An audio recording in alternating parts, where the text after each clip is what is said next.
Hello po, kumusta po sa inyong lahat? Muli po, nagpapakilala po ang eksperyensyadang terapista, Emerlita Constantino po, o kilala po bilang si Lilit. Meron po akong gustong i-share po sa inyo para po sa lahat po ng mga mahihirap na para po may alam po tayo sa ating sakit at karamdaman. Gusto ko po sanang ipaalam sa inyo yung mga medical terms na pag po narinig ninyo ay kailangan nyo na pong magpa-doktor or magpa-check up po sa mga doktor. Yung mga salita pong pag narinig po natin ay natatakot na po tayo. Halimbawa po nung bulge, ang ibig sabihin po nun ay may nakaumbok na po sa ating kalamnan. Yung pong lumps, pag sinabi pong lumps, meron na po tayong bukol. Yun po. Yun naman pong bumps, parang yung bugbog po ba, yung parang may pasa, may bugbog po tayo sa ating kalamnan. At yun naman pong tumor, pangkaraniwan na po sa atin yun na kapag narinig po natin yung salitang tumor, iniisip po natin, mamamatay na po tayo.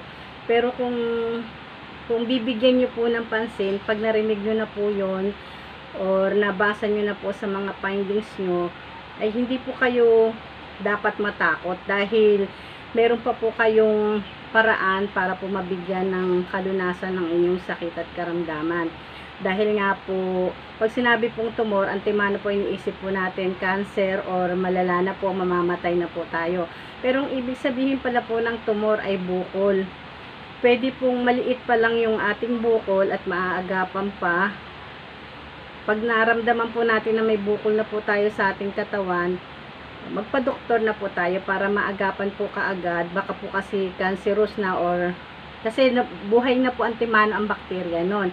Lalala po, lalaki po, lalala. Sa gastos at gastos din naman po ang kapupuntahan nyo. Kaya habang mas maaga pa po ay dapat pong matingnan na po ng mga doktor, baka po maagapan pa o mabigyan pa po kayo ng mga pampatunaw na gamot na pwede pong matanggal pa agad at hindi na po tayo dumating sa punto na tayo po ay maooperahan pa. At yun nga pong vomiting naman or vomiting po, yung pong pagsusuka. Pag po nakaranas po tayo sa experience ko lang po pag po kasi may mga nagsusuka na may halo pong masakit ang ulo, kinukunik ko na po yun sa vertigo. Depende naman po kasi sa sakit ng tiyan. Pero pag po may halong masakit po dito sa ating sentido, yan po ay kinukunik ko po sa vertigo na kinakailangan na pong magpa-doktor or kagaya nga po nung bigyan lunas po natin yung ating sarili, pindot-pindot po tayong ganyan, makakalunas po yun kahit pa paano dahil po sa matinding pananakit ng ating ulo. At yun naman pong tinatawag na syncopal, yun po yung pahihimatay. Madalas, kaya ko po kasi natutunan yung medical term na yon.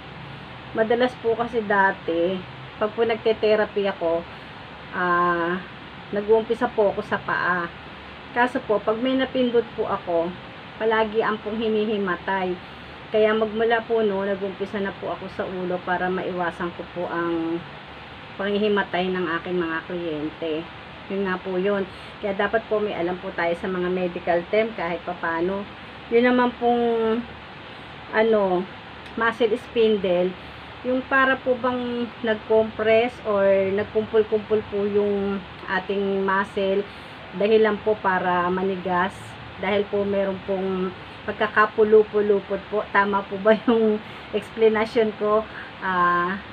Pero yun po yun sa pagkakaintindi ko, itama nyo na lang po para po sa mga nakakaalam. Kasi yung sa akin lang naman po ay pagsishare po ng mga nararamdaman po natin sa ating katawan at yung dapat po may alam po tayo pag naririnig po natin yung mga ganong salita para aware po ba tayo na dapat na po tayong magpa-doktor. Yun lang naman po yung sa akin. At gaya po noon sa pagkakaintindi ko po sa mga inaaral ko, yung pong mga tinitrigger ko po sa mga aking kliyente na pagka po meron po silang nararamdaman, meron po tayong tinatawag kasi sa mga katawan po natin, mga muscle, ganyan. Gaya po nung sa nerve, pagka po nagtitrigger po ako, yung tinatawag po natin parasympathetic, external nerve po yun, kumbaga. Pagka po doon, nagtitrigger po ako sa cranial nerve 3, 7, 9, at 10. Yun po, nakakonect po yun sa cranial. Pag naman po sa sympathetic, nagtitrigger naman po ako sa, pagka po sa sympathetic nerve, nagtitrigger naman po ako sa thorax or sa thoracic 1 to lumbar 3. Yan po. Imagination lang po, tinatapat ko lang po yung mga daliri ko sa points na dapat ko pong iti-trigger para po magkaroon po ng kalunasan yung aking mga kliyente. Ganyan po yung style ko sa aking pagte-therapy. Nahaluan ko po ng pag-aaral. Sana nga po, hindi man po ako ganun kagaling, or tingin ko po wala pa po sa 1/4 yung nararating ko at naiintindihan ko, pero napakalaking tulong na po sa aking kapwa dahil nakikita ko pong kahit papano po naiibsan or nababawasan, nalulunasan ko po yung kanilang mga sakit at karamdaman. Katulad nga po nung meron po akong ginawa dito na mga sign and symptoms po ng stroke. Dami ko pong aralin, no? Dami po akong mga ano dito, yung sketch pad. Ito naman po yun. Yan po, nakikita niyo po ba? Nababasa niyo po ba? Yan po, madami po akong mga ginawang sinusulat para nga po, sabi ko nga po sa inyo, baka po sakaling magka-interest po yung aking mga anak na intindihin po yung aking mga ginagawa o style po sa pagte-therapy. Ayan po. Kaya ito nga pala po tawag dito, mga sign and symptoms po ng stroke. I-share ko po sa inyong lahat ito.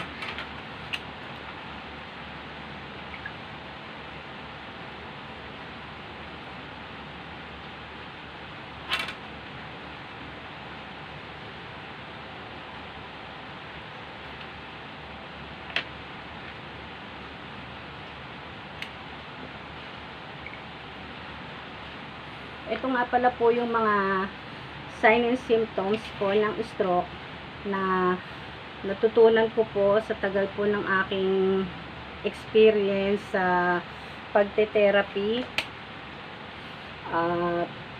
Hindi po biro ang aking mga pinagdaanan. Sabi ko nga po sa inyo, medical mission po ako. Talaga pong gumagastos ako para po makapag-invite ng mga makakasama ko po sa pagpapamedical mission ko po dati. Natigil lang po akong magpa-medical mission or magpa-outreach program sa labas dahil nga po mula po nung nag-pandemic. Ang ipinalit ko po ay yung pag magbabagong taon na lang po, ano po ako, nagpapamigay po ako ng 100 na stab. Yun po yung ipinalit ko. Hindi na po ako medical mission kasi nga po marami din po akong mga naririnig na bad comments na ang hangad mo lang naman po ay makatulong sa kapwa, pero hindi po lahat ay natutuwa. Kaya mas minabuti ko po na nasa bahay lang po ako at nagpapamigay na lang po ng stab para po sa tao ng komisyon na balik pa sa salamat or handog pa sa salamat po taon-taon. Balik nga pala po tayo sa sa simptomas po ng mga na-stroke. Ito po ay hindi biro-biro na natuklasan ko po na talaga pong nag-observe po ako sa mga tao kung ano po ba yung mga nangyayari, kung paano ko po matutulungan kapag po nakikitaan ko ng ganong klaseng simptomas ng sakit at karamdaman po. Ito nga po yung unang-una na maititip ko po sa inyo. Ang number 1 po sa sign and symptoms of stroke na experience ko po. Ito nga pala po ay sarili ko pong experience. Kung meron man po kung mga mali or pagkakamali, itama nyo na lang din po ako dahil tumatanggap naman po ako ng sermon o galit na pagtatama po sa aking mga maling ginagawa dahil wala naman po taong perpekto. Sabi ko nga po sa inyo, experience lang naman po yung ginagawa ko na sineshare ko po sa kapwa ko at wala pa naman po akong napipinsala or napeperwisyo. Ang sa akin lang naman po at hangad ko ay makapagbalik pa sa salamat sa mga tao dahil po kung hindi naman po ako nire-refer ng aking kapwa ng mga nagka-interest po na tumulong po sa akin sa pagre-refer para po mabago po na unti-unti ang aking buhay. Ang mahalaga lang naman po sa akin ay kumakain po kami ng 3 beses sa isang araw. Yung hindi ko po nakikitang nagugutom ang aking mga anak. Ay napakasaya ko na po. Kaya sa ganung paraan lang po ay makapag-share po ako ng balik pa sa salamat sa aking kapwa. O balik po tayo sa experience ko nga pong sign and symptoms ng stroke. Unang-una nga po yung laglag yung mata or talukap po ba to, yung nakaganon po. Kung nakakaramdam po kayo ng lumalaglag po yung inyong mata or may pamimigat o nakaramdam po kayo ng kakaiba sa inyong mata, tumingin po kayo sa cellphone. Makikita niyo po kung may naiba po ba sa hugis ng inyong mata. Kasi kung meron pong lumaglag yung isa or pumikit yung isa, parang wala pong laban, may pamimigat, may sign na po kayo ng stroke or ng Bell's palsy pong tinatawag. Magkaiba po yun sa paniniwala ko kasi ang stroke po ay hanggang balikat lamang. Pero pag sinabi pong Bell's palsy, yun po ay nandito na sa ating mukha. Makikita nyo na po na laglag yung labi or laglag yung mata or nakangiwi, yung ngiwi po ba, yun po, makikita nyo po na ganun yung mga makikita nyo po sa inyong mukha. At yun nga po ang tama nyo pong gawin pagka po nakaramdam kayo ng ganun, magpa-check up na po kayo sa doktor dahil sign na po yun ng stroke. Or kaya naman po, para po kahit papano hindi po kayo maputukan ng tissue or ng ugat, ganun-ganun ninyo po yung inyong kilay. Yan. Dahil ilang nerve din po ang tatamaan dyan. Unang-una nga po, meron nandiyan na po yung optic, yung dito po sa lacrimal. Ano po, bali po pumapatak po ng number 2 po yung optic, number 3 yung oculomotor, number 4 yung trochlear, at number 6 po tong abducens. Tapos po number 5 ito pong trigeminal nerve. Number 7 po, yung dito po sa ating parang pinaka-corona po ng noon na yan, facial nerve. Yan po lahat ay nakakonect po sa ating mata.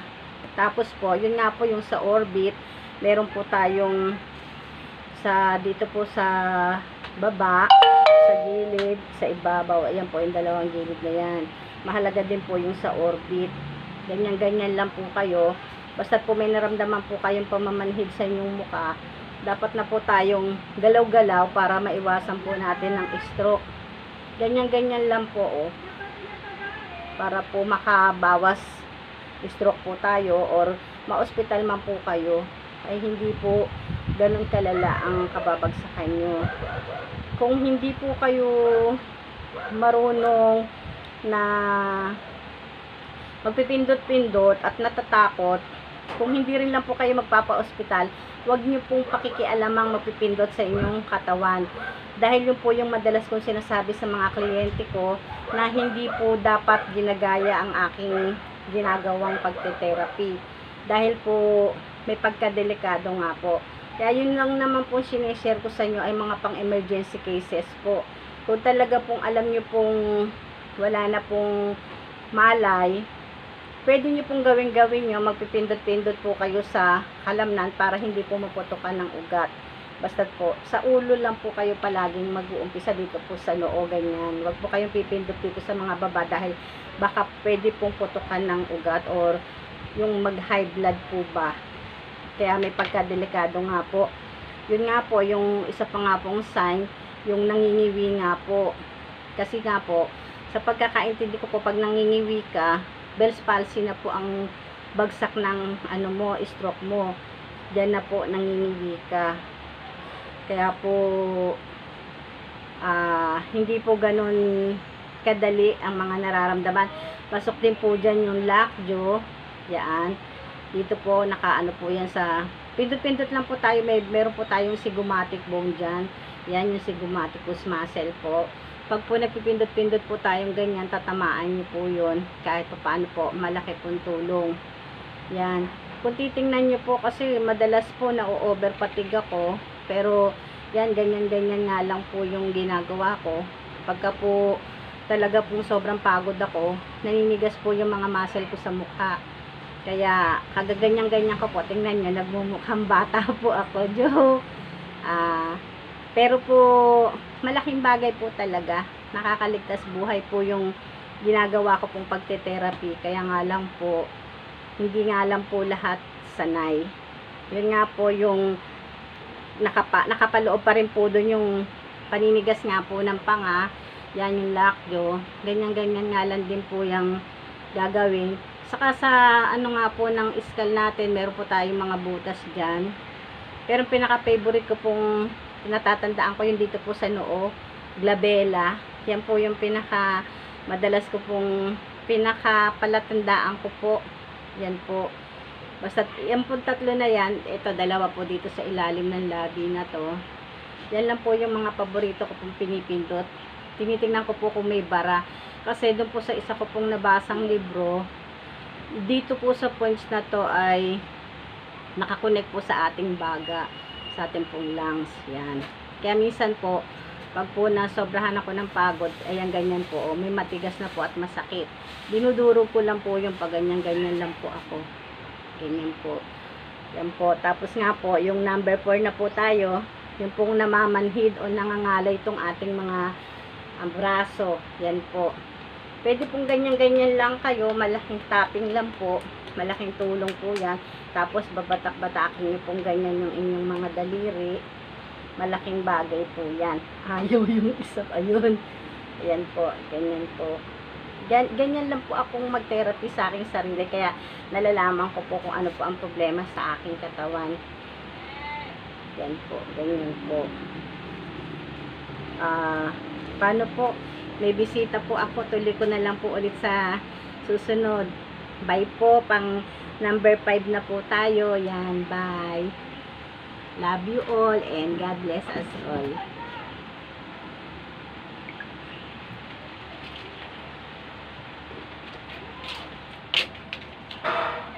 Ay, sayang po isang hindi sumagad na puno. Yun nga kaya nga tumigil